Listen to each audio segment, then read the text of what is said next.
Assalamualaikum warahmatullahi wabarakatuh. Perkenalkan, nama saya Ismaya Putri. Di sini saya akan memaparkan materi saya bersama dengan kelompok saya bernama Ulfa Dwiyanti Aswal dan Nirwana. Materi kami yaitu kecelakaan yang biasa terjadi dalam laboratorium. Selanjutnya saya akan memberi kesempatan kepada teman saya Nirwana untuk mempresentasikan materinya. Pengertian ketiga yaitu kesehatan dan keselamatan kerja. Biasanya juga disingkat dengan K3.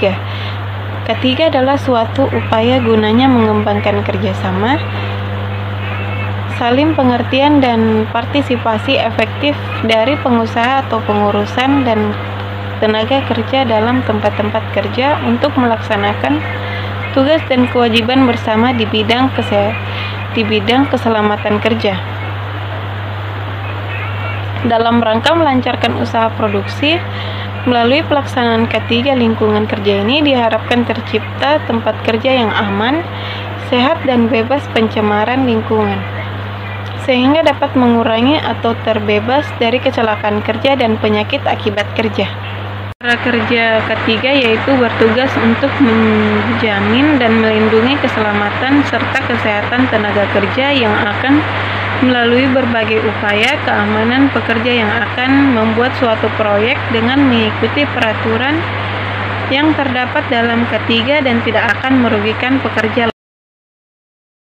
Selanjutnya materi akan dibacakan oleh teman saya Ulfa Dwiyanti Aswal. Kecelakaan di laboratorium dapat berbentuk dua jenis. Yang pertama, kecelakaan medis jika yang menjadi korban adalah pasien. Yang kedua, kecelakaan kerja jika yang menjadi korban adalah petugas laboratorium itu sendiri. Kecelakaan kerja di laboratorium. Yang pertama, kurangnya pengetahuan dan pemahaman tentang bahan kimia dan proses-proses serta perlengkapan atau peralatan yang digunakan dalam melakukan kegiatan. Kedua, kurangnya kejelasan petunjuk kegiatan laboratorium dan juga kurangnya pengawasan yang dilakukan selama melakukan kegiatan laboratorium.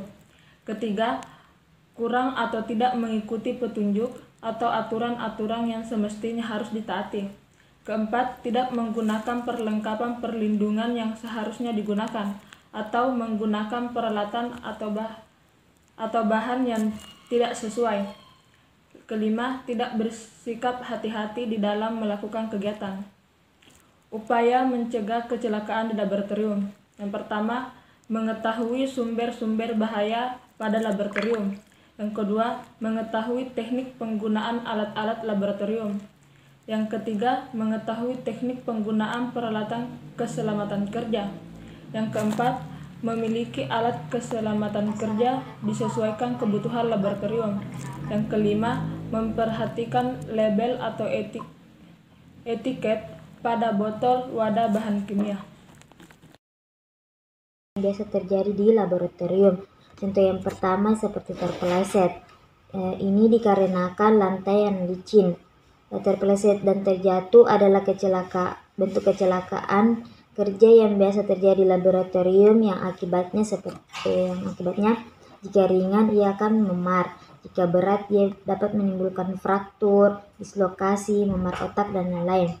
Nah, untuk pencegahannya ini caranya itu pakai sepatu anti slip.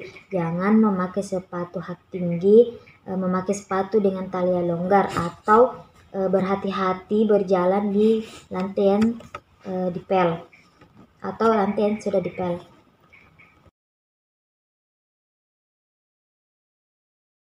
Biasa terjadi di laboratorium. Contoh yang pertama seperti terpeleset.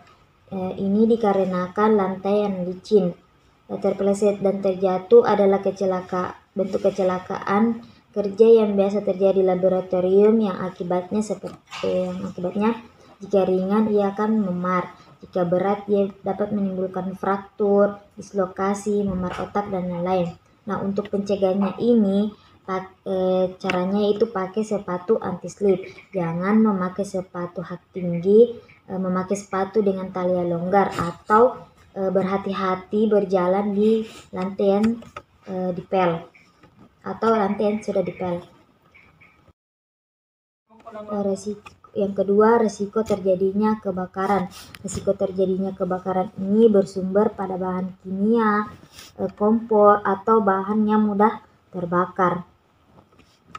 Nah, cara pencegahannya ini di mana konstruksi bangunan untuk laboratorium sebaiknya tahan terhadap api, dan penyimpanan bahan-bahan yang mudah terbakar harus baik. Dan adapun pengawasan terhadap terjadinya kemungkinan timbulnya kebakaran. Nah, selanjutnya yaitu pengambilan reagen dari lemari asam. Nah, potensi bahaya yang mungkin terjadi itu seperti keracunan, sesak nafas, iritasi mata, iritasi kulit, dan luka bakar. Nah, adapun pengisian buret, potensi bahaya yang terjadi itu luka, iritasi mata, dan tertelan bahan kimia.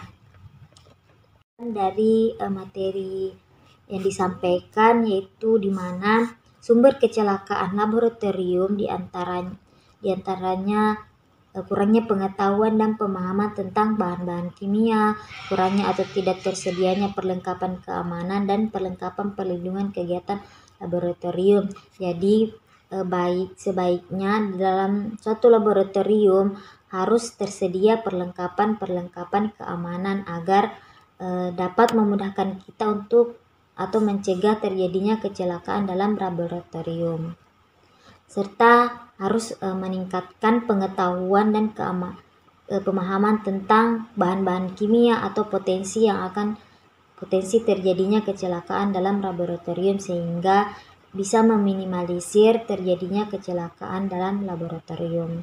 Mungkin itu yang dapat kami sampaikan, kurang dan lebihnya mohon dimaafkan. Assalamualaikum warahmatullahi wabarakatuh.